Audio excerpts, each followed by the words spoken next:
Yo no entiendo, y probablemente nunca entenderé, a la gente que le gusta que la asusten. Hay gente que le encanta que la asusten.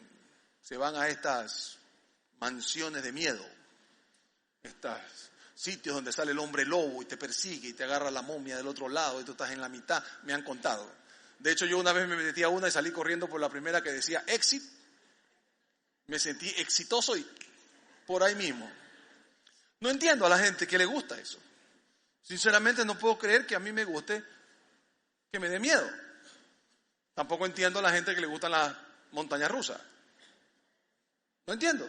Está bien, me imagino que tendrán razón, pero a mí el sentimiento de vacío no me gusta. De hecho, cosas de miedo yo solamente he hecho una vez en mi vida. Y es como todo macho que se respeta cuando estaba tratando de enamorar a la que hoy es mi mujer. Ahí un hombre hace cualquier idiotez. Entonces yo acababa de pasar la película esa Tiburón, ¿se acuerdan? Algunos de ustedes ni saben, pero cuando tuvo la película Tiburón, yo ni me duchaba porque pensaba que el tiburón iba a salir por la ducha.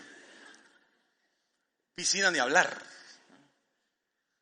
Pero después de eso yo conocí a la que hoy es mi esposa, y en ese tiempo a mi esposa le encantaban las películas de miedo. Gracias a Dios ya no. Y como todo macho que se respeta, película de miedo, vamos. ¿Quién dijo? Yo debía haber dicho miedo. Entonces, en ese tiempo, para que usted vea del tiempo que estamos hablando, para que usted vea cómo yo estoy de usadito, había una cosa que se llamaba los policines, que quedaban en el policentro. ¡Wow! Había cine en el policentro, imagínense ustedes. Y ahí estrenaron la primera película de Martes 13. Martes 13 es una película donde está un señor llamado Jason que mata gente que da miedo. Y entonces mi mujer quería ir a ver a Jason y yo fui a ver a Jason. Hicimos cola como de 2 horas para poder entrar. En esa primera película de Jason, este señor agarró una herramienta y cuando de repente alguien está dormido, usted ve que la herramienta le sale por aquí así. Es una cosa asquerosa. Como seguía tratando de enamorar a mi mujer, quien se puso complicada para que yo le enamore, pero eso es otro problema para otro día. El siguiente año vino la segunda película de Jason. Y ya pues nos vamos a ver Jason al Cinemaya, que quedaba en Urdesa. Entonces yo, hecho el loco, le dije, Soraya, sentémonos aquí nomás. La última silla, a ver si me daba menos miedo. Usted no se imagina cómo iba yo de aterrado. Le tengo pavor a esas cosas yo. O sea, yo no sé cómo es que a alguien le puede gustar. Y total, pasa la película de Jason, 1:30 del más grande infierno que he vivido en mi vida, hasta que finalmente matan a ese salvaje. Cae en el agua y el único sobreviviente se acuesta en el bote. La música cambia de esta música estruendosa a una música calma. La película se había terminado. Sin que nadie sepa cómo ni cuándo, del agua sale Jason y lo agarra por atrás y ¡clan!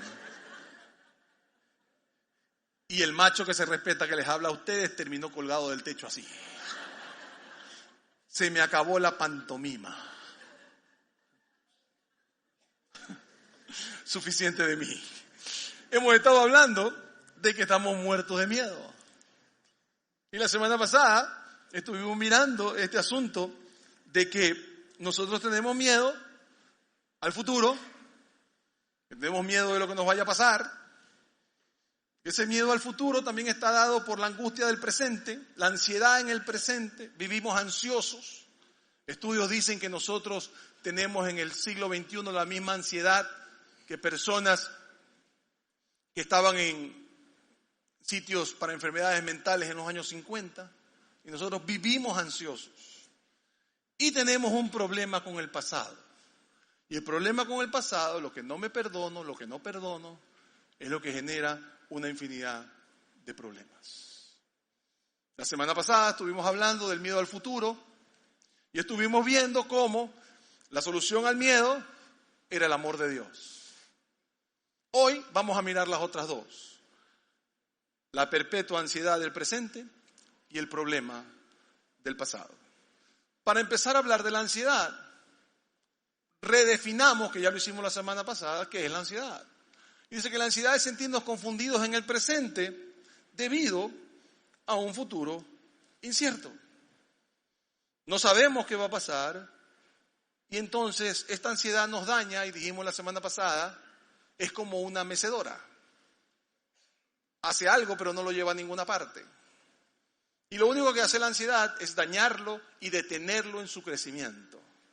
La ansiedad no genera nada bueno, pero yo no puedo controlarla. De hecho, hay personas que están ansiosas porque no saben por qué deberían estar ansiosas y solo pensar que no se acuerdan por qué deben estar ansiosas las hace ansiosas.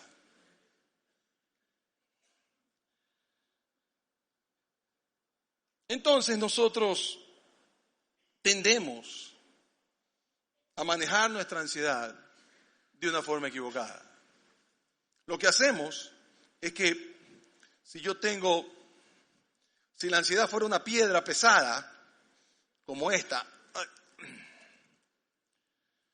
y yo tengo esta piedra que la ando llevando por todos lados, no me gusta tenerla, no me gusta que la vean. Yo soy un ser humano que manejo la ansiedad por Dios. Yo puedo, yo tengo la oportunidad de manejarlo, así que yo me la calo porque me la calo. ¿Ah? Y usted genera eso, pero para que la gente no lo vea, usted trae una cosa como esta, una mochila, para que no la vea, usted mete la piedra en la mochila, ya la gente no ve su ansiedad, lo que ve es que usted lleva una mochila. ¿Y qué cargas ahí? Nada. Nada. Y usted anda por todo el mundo, por todo lo que hace, con su mochila, de aquí para allá, de allá para acá, con su ansiedad que no para, que no termina, pero que usted no se la da a nadie. Es mía, mía, mía, mía, de mi propiedad. De hecho, usted no sabe qué haría si un día no está ansioso. Y la carga por todas partes, y yo la iba a cargar por todas partes mientras la prédica, pero decidí que mejor no. Así que ahí la voy a dejar, después la cogemos para otra cosa. La solución para la ansiedad, dicen la Biblia, es muy sencilla. Así como vimos la semana pasada que la solución para el miedo era el amor. Asimismo, hoy día vamos a ver una palabra que usted nunca asociaría con resolver ansiedad. Y es la palabra humildad. Y vamos a ver cómo dos apóstoles del Señor, el uno, apóstol que andaba con Jesús de arriba abajo, llamado Pedro, el que iba con Jesús para todas partes, y el otro, una persona que llegó más tarde, llamado Pablo, que fue un perseguidor de cristianos y en un momento determinado llegó al cristianismo.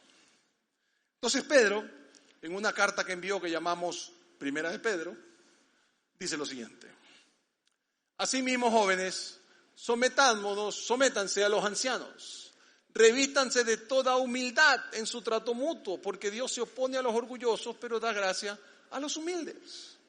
A lo que usted empieza a pensar que no estábamos hablando de ansiedad, ya va a ver por qué estamos hablando de humildad. Pero mire lo que dice. Dice que Dios se opone a los orgullosos. Eso significa, cuando usted va al griego original, que Dios pone sus tropas contra los orgullosos. Dios está completamente en contra de los orgullosos. Está listo a atacarlos, por decirlo así. Y sin embargo dice, le da gracia completa a aquellos que son humildes. ¿Quién es el orgulloso? Aquel que dice yo puedo. Yo puedo.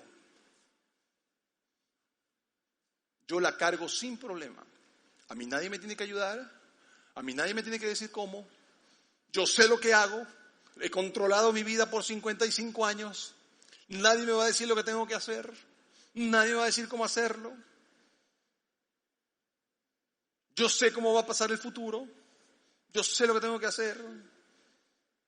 Y mis problemas son míos y de nadie más. Y el humilde dice, yo necesito ayuda. Porque yo no sé cómo controlar la economía. Si usted es como todos nosotros, usted cree que puede controlar a sus hijos. O que puede controlar lo que va a pasar con su trabajo. Y usted ya debería saber que usted no controla nada, de nada. Y si su hijo tiene más de 14 o 15 años, ya sabe que no lo controla tampoco. Ellos deciden qué hacer. Sin embargo, yo quiero vivir con esa ilusión, por decirlo de alguna manera, de que yo puedo controlar absolutamente todo, incluso mi dolor. Y no me doy cuenta que debido al dolor empiezo a tener comportamientos adictivos. No, yo nunca he tenido problemas con drogas, pero come que da miedo. Yo nunca he tenido problemas adictivos, pero se dedica a cosas que le hacen daño. Creemos que adictivo es solamente droga. El orgullo entonces dice yo puedo. La humildad sabe que no puede. Y es cuando usted no puede, cuando entonces Dios puede hacer algo, perdón por la redundancia. ¿Qué dice Pedro? Dice, humíllense, pues bajo la poderosa mano de Dios, para que los exalte a su debido tiempo. Humíllense, pidan ayuda, no cargues tu mochila, humíllate ante Él. Para que Él te exalte, y aquí viene la frase del día, guárdela, atesórela, a su debido tiempo. Los cristianos somos chistosos. Señor, ora a las 8 de la noche, ¿no? Señor, tengo este problema, confío en ti, sé que tú eres poderoso y que lo resolverás. Se levanta el día siguiente, Señor, ¿qué pasa que no está resuelto? ¿Cuánto tiempo necesitas? Quiero soluciones rápidas. ¿Por qué? Porque vivimos en una generación donde si el canguil demora 3 minutos, ya es mucho tiempo. Donde me meto la comida caliente porque no puedo esperar y se quema la boca. Pero lo sigue haciendo. No tenemos paciencia. Y el Señor dice, Pedro dice, que es a su debido tiempo. Dios no se va a apurar, Dios no te va a dar las cosas hoy, te las va a dar eso, a su debido tiempo. Entonces, usted dice que esto no funciona. ¿Cómo sabe que no funciona? A veces usted tiene que pasar por lo que tiene que pasar para que aprenda antes de que se meta en otro lío más grave. Y el hecho de que Dios no conteste lo que hace es enseñarle. Dios sabe perfectamente lo que le pasa, pero tiene que mostrarle cómo se hace bien. Si le quitara el problema enseguida, usted nunca aprendería. Y se metería en más y más problemas cada vez. El Señor dice, Dios dice, ¿sabes qué? Yo la cargo. 1 de Pedro 5:7 dice, depositen en Él, ¿cuánta ansiedad? ¿Cuánta? Ok, porque Él cuida de ustedes. Ahí está la relación entre humildad y ansiedad. Depositen en Él su ansiedad. Él cuida. ¿Cuándo cuida? ¿Cuándo me va a dar la solución? A su debido tiempo. No me gusta eso. Yo quiero un Dios que me conteste mañana. Entonces consígase al genio de la lámpara maravillosa. Porque Dios no es así. Dios está preocupado de hacerlo crecer. Y a veces, en mi crecimiento, tengo que pasar por la materia del desierto, ya lo hemos dicho algunas veces. Me arrodillo ante Él, me humillo ante Él, y le digo, Señor, aquí está mi carga, voy a ser humilde, toma. ¿Sabe lo que te haces? Y lo sé porque yo hago lo mismo. Señor, yo quiero mi ansiedad que te la lleves. Ya pues dámela. No. Ya pues floja. No. ¿Y si la aflojo? ¿En quién me podré convertir si ya no tengo ansiedad? Me voy a convertir en un irresponsable. Nada me va a molestar. El otro día me dijo una señora, mi esposo está loco. Le digo, ¿por qué?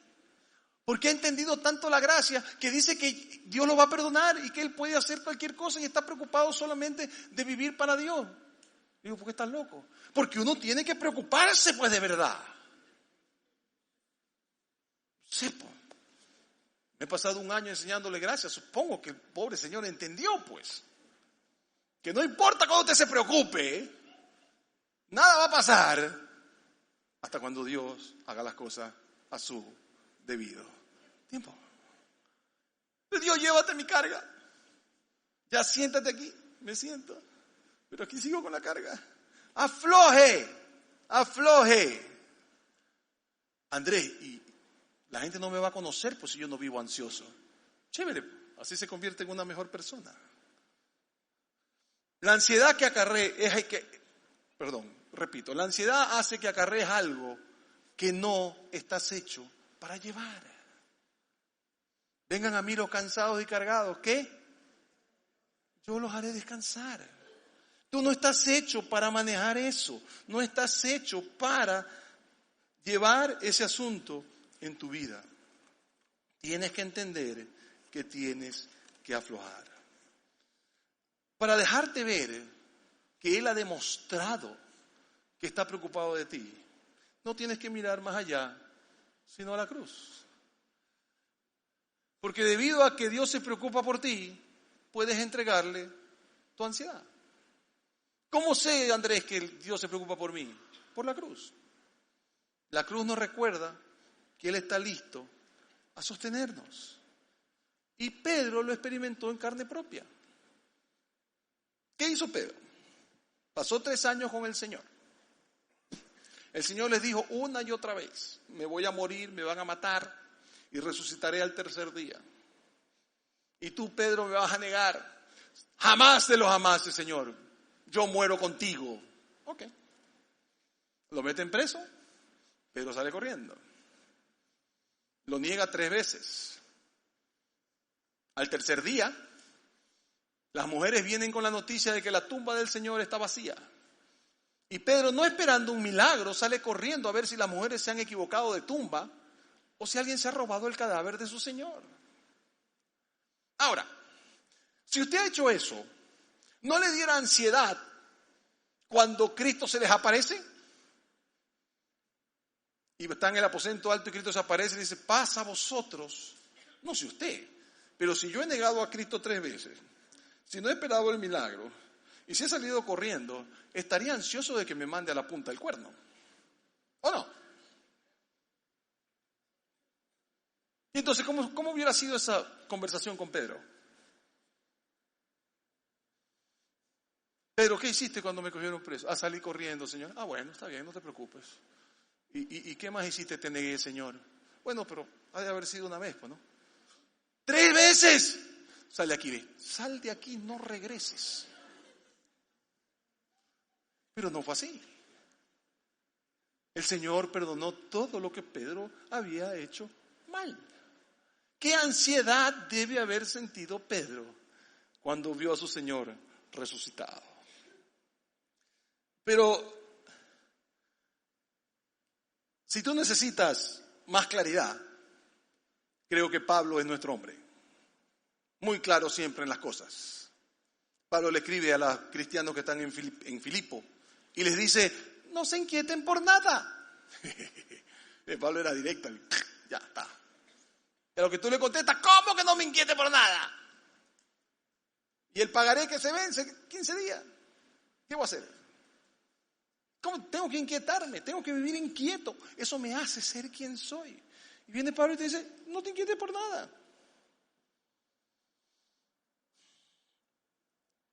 Y el problema es que no entendemos el debido tiempo.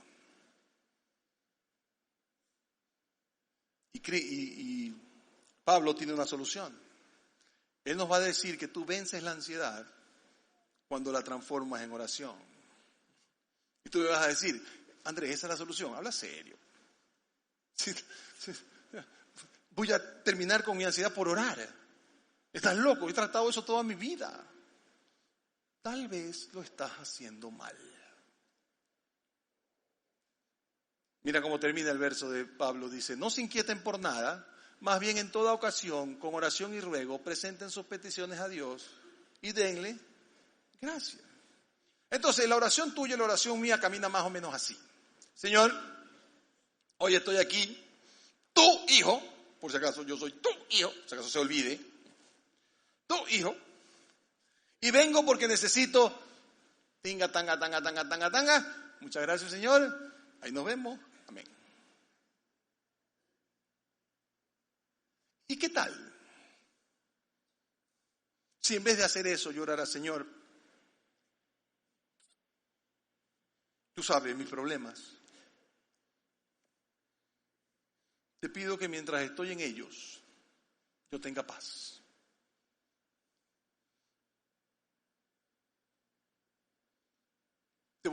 Te doy gracias por lo que me pasa.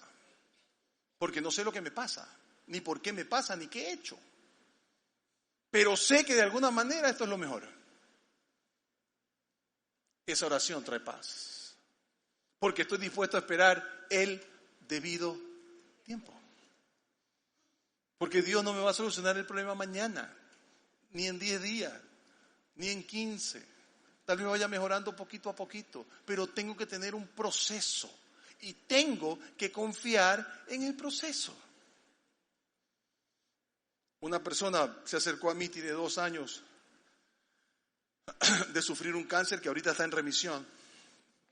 Y yo le hice una pregunta, le dije, oiga, ¿usted cómo trabaja este asunto de que el cáncer puede volver en cualquier momento? Y me dijo, pastor, fácil.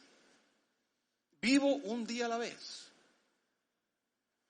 Hoy le agradezco a mi Señor porque el cáncer no ha vuelto, porque tengo un esposo maravilloso, unos hijos que me aman y tenemos una economía estable.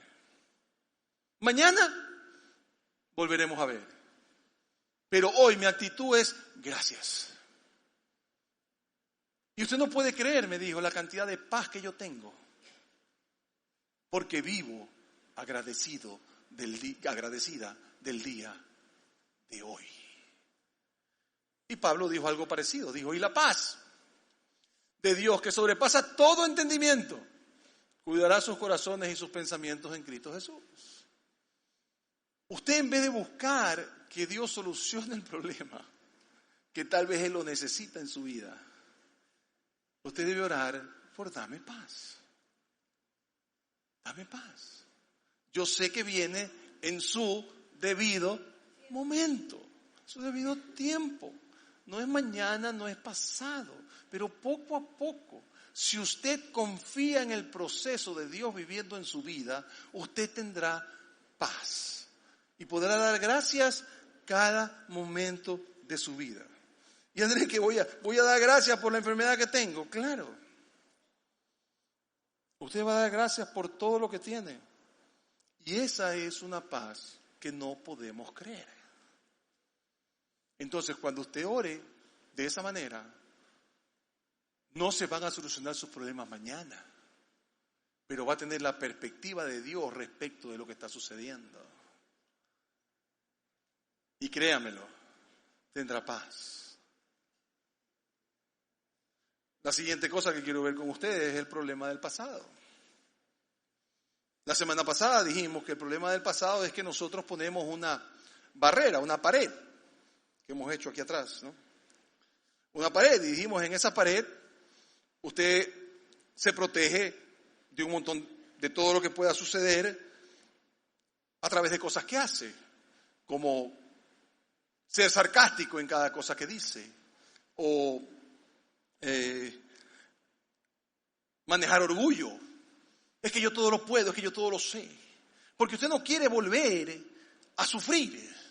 Entonces pone una pared que impide que alguien pueda entrar en su vida, que impide que alguien pueda hacer algo que lo dañe. Y viene Dios y le dice, oye, esa pared tienes que romperla. Entonces, señores, que me pueden hacer doler de nuevo. Y entonces usa adicciones. Y para no tener que pensar en el pasado, empieza a tomar trago, o a fumar algo, o a jugar, o a comer. De tal manera que no tenga que pensar en el dolor. De alguna manera está compensando la una cosa con la otra. Y yo quiero que tú y yo veamos cómo la historia de alguien nos deja ver la forma en que debemos trabajar nuestro pasado. Esta persona es una figura bíblica que se llama Onésimo. Onésimo era un esclavo que escapó de su dueño, que en ese tiempo era condenado con la muerte, de su dueño llamado Filemón. Y en prisión se encuentra con Pablo. Aparentemente, Pablo empieza a hablarle a Onésimo de Cristo, y Onésimo acepta a Jesús como su Señor y como su Salvador. Y Onésimo entiende que la única forma de ser libre en el futuro era enfrentarse a su pasado. Entonces Pablo le manda una carta a Filemón. Y al principio de la carta le dice que Filemón, tú y yo somos amigos y gracias a ti yo puedo manejar esta prisión que tengo porque testimonios como el tuyo, a quien yo llevé a Cristo, me permite sufrir esto que estoy sufriendo. Y empieza con el tema de Onésimo y dice lo siguiente: prefiero rogártelo en nombre del amor. Yo, Pablo, ya anciano y ahora además prisionero de Jesús, te suplico por mi hijo Onésimo, quien llegó a ser hijo mío mientras yo estaba preso. Te presento a Onésimo, un hombre que no era creyente, que en prisión se ha hecho creyente y ahora es mi hijo. Y es lo mismo que dice Jesús cuando tú lo aceptas. Tú ya no eres quien eras, ahora eres su hijo. Eres hijo de Dios. Y sigue Pablo y dice lo siguiente: en otro tiempo te era inútil, pero ahora nos es útil tanto a ti como para mí. Mira, Filemón, cuando él era esclavo, tú lo tratabas como un inútil. Tal vez no era bueno para hacer nada y lo golpeabas y entonces por eso escapó. Pero ahora que ya es creyente, ya no es inútil, no que es útil para ti y para mí. Lo mismo que dice Cristo de ti.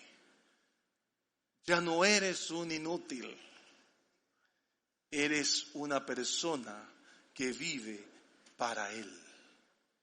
Y sigue Pablo y dice lo siguiente: te lo envío de vuelta. Con él va mi propio corazón. Filemón, Onésimo ha decidido regresar. Sabe que esto le puede costar la vida porque tú puedes decidir matarlo por haber escapado, porque es tu propiedad. Sabe que lo puedes meter preso. Pero él ha decidido que si no resuelve su pasado, no puede Dios hacer nada con su futuro. Y ha decidido volver. Pero que te quede claro, Filemón, no lo mando solo, lo mando con parte de mi corazón. Y es lo mismo que te dice Cristo. Si tú vuelves al pasado a resolverlo, no vuelves como un inútil y vuelves conmigo. Y el problema del pasado que no podías solucionar conmigo, lo vas a poder manejar. Y sigue Pablo y dice: tal vez por eso Onésimo se alejó de ti por algún tiempo, para que ahora lo recibas para siempre. La razón por la que Onésimo escapó fue para que se encuentre conmigo en prisión. Dios lo tenía calculado. La vida de Onésimo es tan importante para Dios que Dios escapó, se encontró conmigo y conmigo encontró a Jesús. Lo mismo se puede decir de usted. Todo lo que le ha pasado en el pasado, todo lo que le ha pasado, lo ha llevado a Jesús.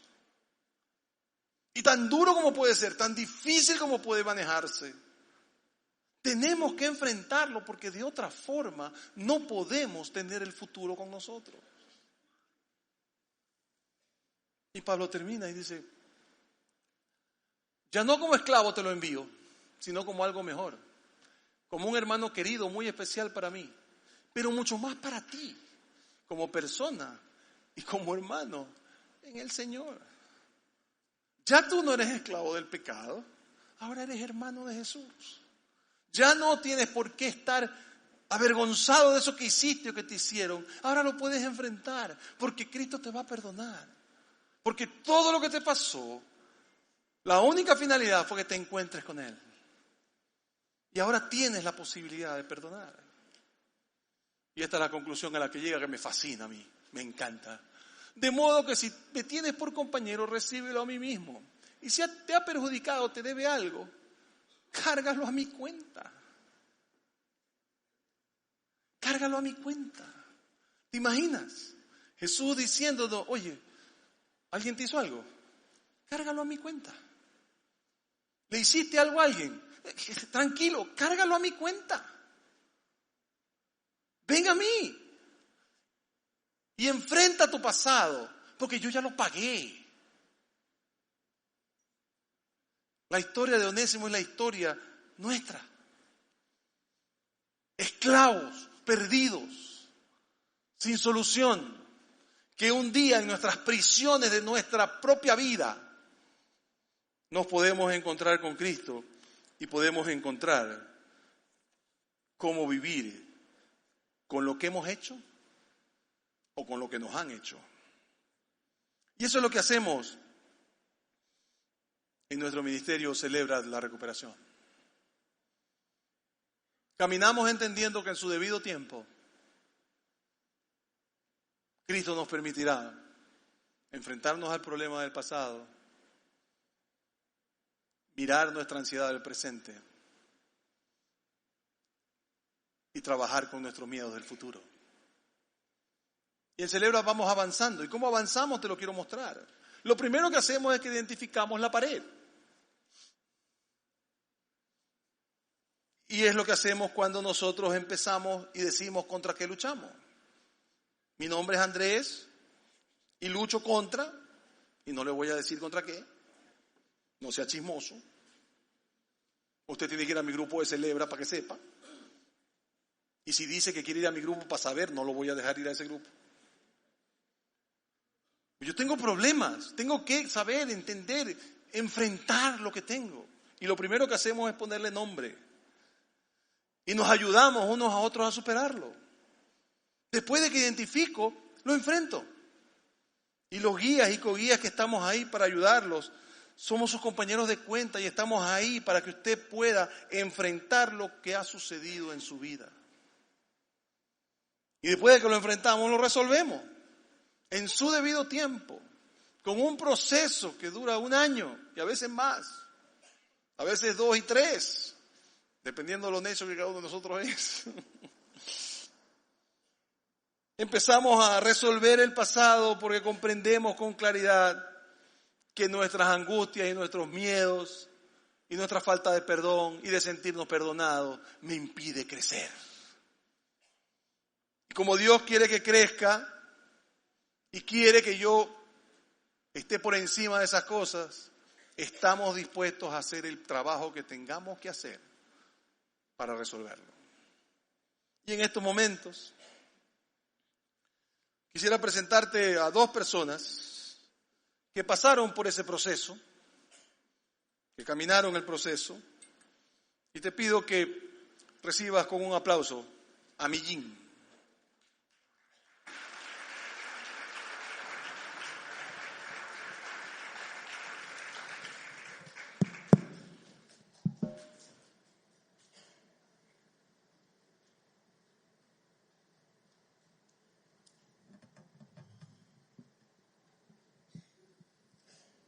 Buenas tardes. Soy Millín, creyente en Jesucristo, en lucha contra la baja autoestima, el sentimiento de abandono, la frustración y la falta de perdón.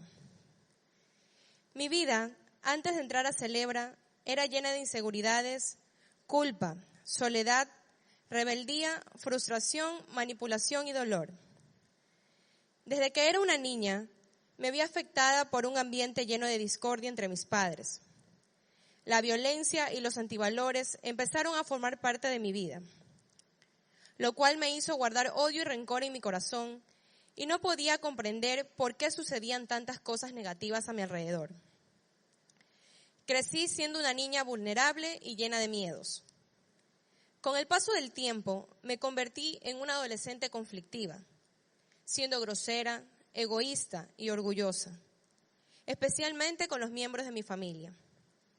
Cuando mis padres se separaron, empecé a vivir llena de inseguridad. Sentía que me habían abandonado y desde entonces siempre me sentía sola. Me volví una persona inestable emocionalmente y buscaba un refugio inapropiado en personas equivocadas. En ese tiempo pensaba que la única forma de no mostrarme vulnerable era llevar siempre puesta muchas máscaras. Fingía ser una chica fuerte, soberbia, arrogante e inquebrantable, que todo lo podía hacer por mis propios medios. Además, adoptaba una actitud impositiva de que siempre tenía la razón y el control de todas las cosas. De esa forma me sentía mejor, pero me volví manipuladora. Cuando cometía un error o tomaba malas decisiones, culpaba a mis padres. Les reprochaba lo que ellos me habían hecho vivir en el pasado. Los responsabilizaba de todo mi dolor. Por algunos años acumulé estos sentimientos negativos que me hicieron muy infeliz y que no me permitían vivir en paz. Cuando cumplí 19 años tomé la decisión de irme de casa creyendo que era la solución a mis problemas, pero no funcionó, ya que los trasladé conmigo, lo cual hacía que me llene de frustración. Me lastimaba físicamente para poder desahogarme y descargar la impotencia y frustración que todo esto provocaba en mí. Me involucré en una relación que solo aumentaba mi dolor y dañaba mi autoestima. Cuando esta terminó, quedé aún más destruida. Siempre supe que Dios existía, pero la culpa y la vergüenza me hacían mantenerme apartada de Él. Una noche en mi cuarto, desesperada y llena de tristeza, clamé a gritos su presencia. Fue allí cuando pude rendirme a sus pies y entregarle mi vida. Luego empecé a asistir a Iglesia Alianza San Borondón. Yo oraba mucho por encontrar una ayuda a todo lo que me estaba sucediendo y un domingo escuché un testimonio de Celebra. Y decidí que al salir del culto me inscribiría sin falta. Eso era para mí. Al comienzo del grupo, sentía temor porque creía que tal vez podrían juzgarme o señalarme por todos mis errores. Pero cada semana, al compartir con todas las mujeres, me sentía aceptada y amada. Eso me daba confianza y me permitía expresar lo que era mi vida. Gracias a este maravilloso programa, aprendí a vivir un día a la vez. Pude soltar el querer controlar a mis padres, constantemente entregar mis cargas a Dios y llenarme de su paz. Me ayudó a ser una mujer sin máscaras. Me enseñó a aceptar mis defectos, mis errores, a perdonarme, a pedir perdón, a respetarme y a hacerme respetar porque entendí que soy valiosa. También aprendí a no querer controlar a todo el mundo. Dejé de querer cambiar comportamientos ajenos, sino más bien de trabajar con el Señor en convertirme yo en la persona que Él quiere que sea. Aprendí que Dios nos da la oportunidad de cambiar nuestra historia, que no tengo por qué repetir el patrón de violencia de mis padres, que no debo golpearme o hacerme daño físicamente para lidiar con la frustración, y aprendí a poner límites y que debo alejarme de toda relación insana. Celebra me permitió afianzar mi fe en Dios a través de la oración y pude hacer de mi relación con Dios lo más hermoso que nunca imaginé poder tener. Hoy, gracias a que Dios pudo moldear mi vida a través de Celebra, he aprendido a ser una mejor hija. Mi círculo de amistades ahora es sano. Nació mi deseo de servir a Dios y ser luz para aquellos que necesitan saber que existe una esperanza. Convencida de que si se trabaja bien en Celebra, esto cambia vidas, invito a todos aquellos que quieran ser libres de conductas que dañan, a que den este gran paso y se inscriban, porque este es un reto solo para valientes y la gloria solo es de Cristo. Soy Millín, creyente en Jesucristo, en lucha contra la baja autoestima, el sentimiento de abandono, la ira, pero no más con la falta de perdón. Gracias.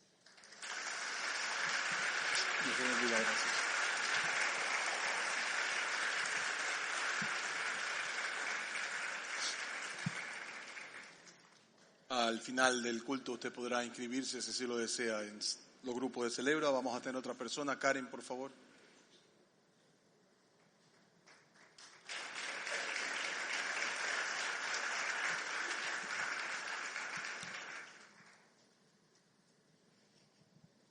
Buenas tardes, mi nombre es Karen, creyente en Jesucristo, en lucha con el perfeccionismo, el control, la falta de límites, la baja autoestima y el temor al rechazo.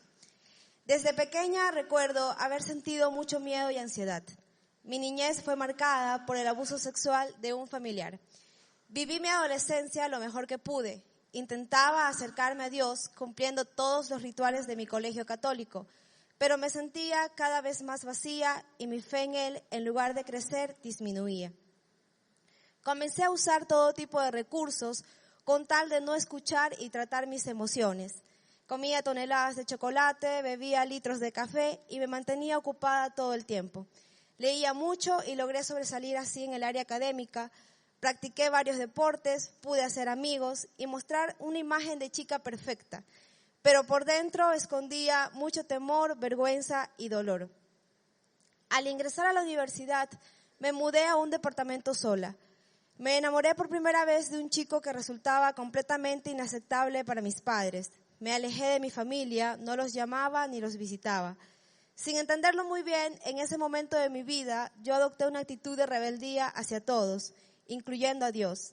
Idealizaba mi relación con mi enamorado y creía que lo nuestro era perfecto.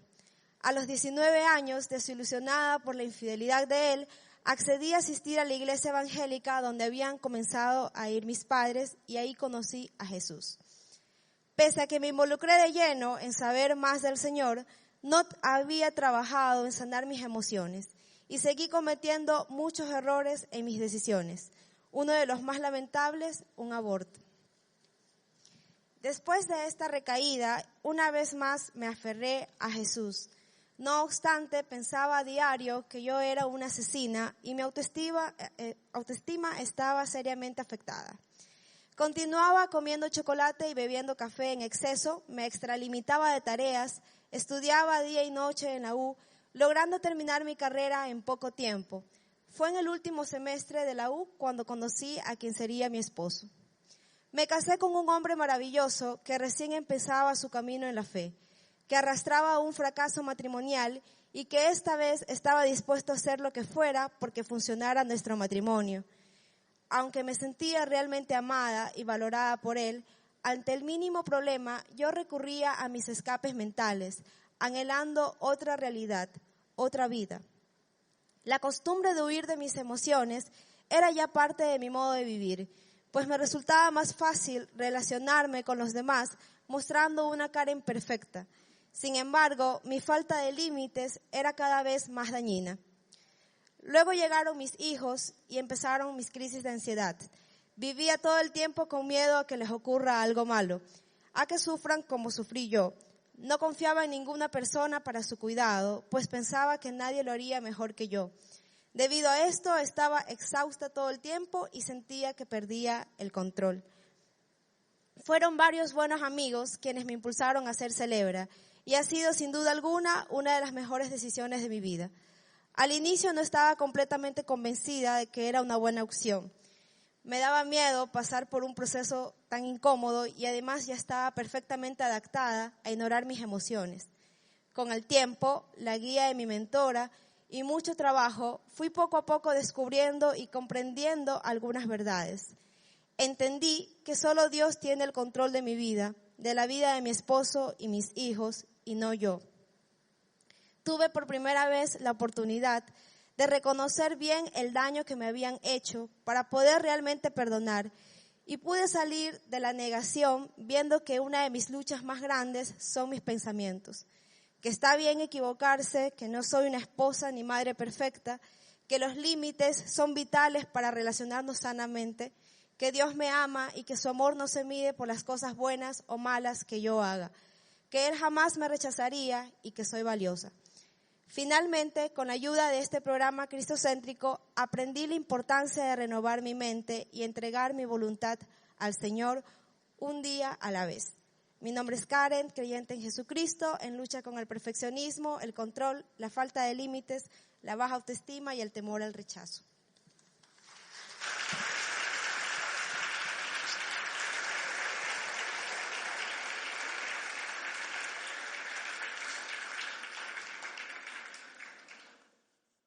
Concluyamos entonces.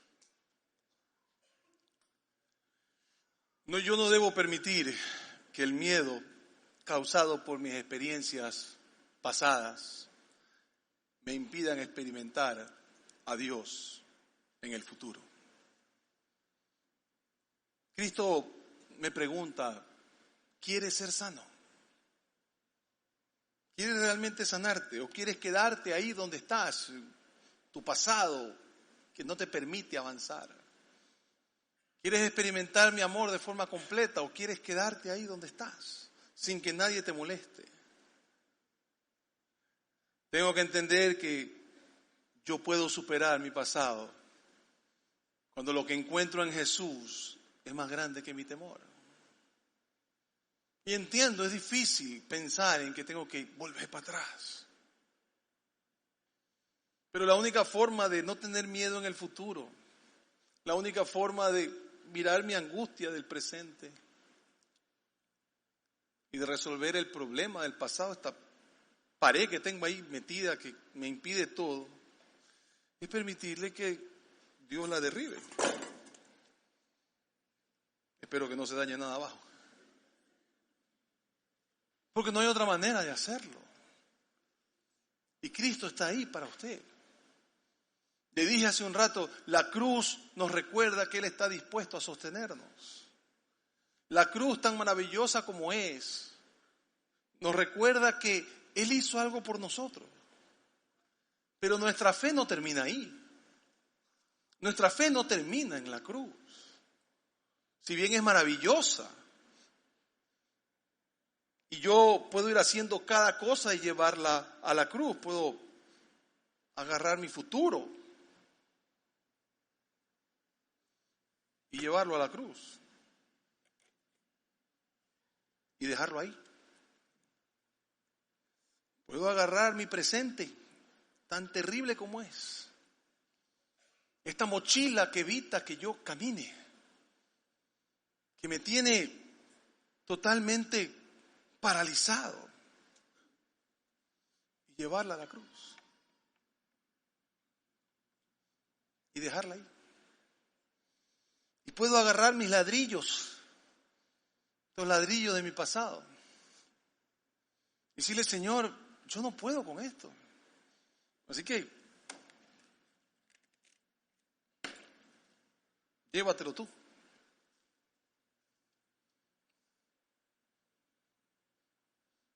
La cruz se puede llevar todo.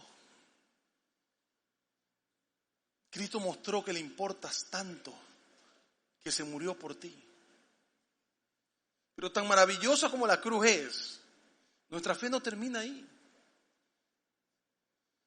Porque 3 días después, la tumba vacía nos recuerda que Él es capaz de sostenernos. No solo que lo quiere, sino que lo puede. La tumba vacía nos deja ver que Él ya venció lo más difícil, que es la muerte. ¿Cómo no podrá vencer tu pasado? ¿Cómo no podrá vencer tu miedo al futuro y tu angustia del presente? Si venció la muerte, la tumba vacía es el centro de lo que creemos. La tumba vacía es la razón por la que somos lo que somos. Así que déjame dejarte con la pregunta básica. Una pregunta que espero que te hagas, que dice, ¿seguirás tratando de manejar tus miedos y tu ansiedad o estarás dispuesta a entregárselo a aquel que cuida de ti? ¿Hasta cuándo vas a seguir? ¿Hasta cuándo quieres seguir manejando una mochila que no estás hecho para manejar? ¿Hasta cuándo no le dices a Jesús, ok, Señor, tú quieres que yo estoy cansado y cargado y tú me harás descansar? Toma. ¿O quieres seguir pensando que tú eres lo más grande y que tú sí puedes porque tu orgullo no te permite dejar ver que necesitas ayuda?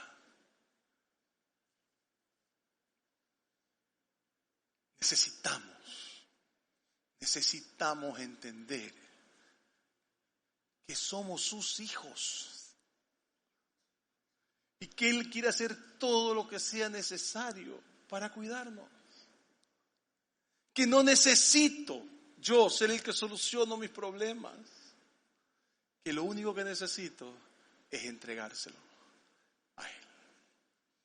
Y si te podemos ayudar, como iglesia, como ministerio Celebra, aquí estamos para ti. Lo único que vamos a hacer es enseñarte el camino a la entrega de tus problemas. Porque nos vas a ver hacerlo a nosotros. Eso es lo que hacemos nosotros. Y estoy seguro que en su debido tiempo, Cristo te dejará ver que ya puedes manejar tu pasado, que no necesitas vivir angustiado con el presente y que no tienes por qué tenerle miedo al futuro. ¿Vas a seguir tratando tú? ¿O vas a permitir que aquel que te ama porque eres su hijo lo haga por ti? Espero que decidas la segunda. Ponte de pie, vamos a orar. Amante Padre, te damos gracias, Señor, por tu amor, por permitirnos ver que hay solución. Tanto ya en esta iglesia hemos pasado por este proceso y hemos recibido más de lo que esperábamos. Hemos visto cómo tu amor se manifiesta y cómo podemos a través de los pasos ir superando todo lo que está atrás y enfrente nuestro. Padre, que cada persona que está aquí tenga en su corazón el entregarte a ti y el entregarle a tu cruz todo lo que tenemos, que ya no más seamos orgullosos y que entendamos que necesitamos ayuda. Bendice, Señor, a los guías y coguías que estarán trabajando por un año con esta gente. Y permítenos a todos nosotros ser abiertos, desnudar nuestras vidas, solo porque entendemos que es la manera como tú operas. Padre, no más miedo al futuro, no más ansiedad por el presente. Y por sobre todo, no más creer que tengo un problema con el pasado, porque el pasado tú te lo llevaste. Llévanos a nuestra casa con bien, Señor. Pero por sobre todo, déjanos ver con claridad ese amor que no mira lo malo que hemos hecho, sino lo hermoso que somos a tus ojos. Que así lo tengamos durante toda la semana, en el nombre de Jesús. Amén y amén. Gracias, mis hermanos. Los veo el próximo domingo. Que Dios me los bendiga.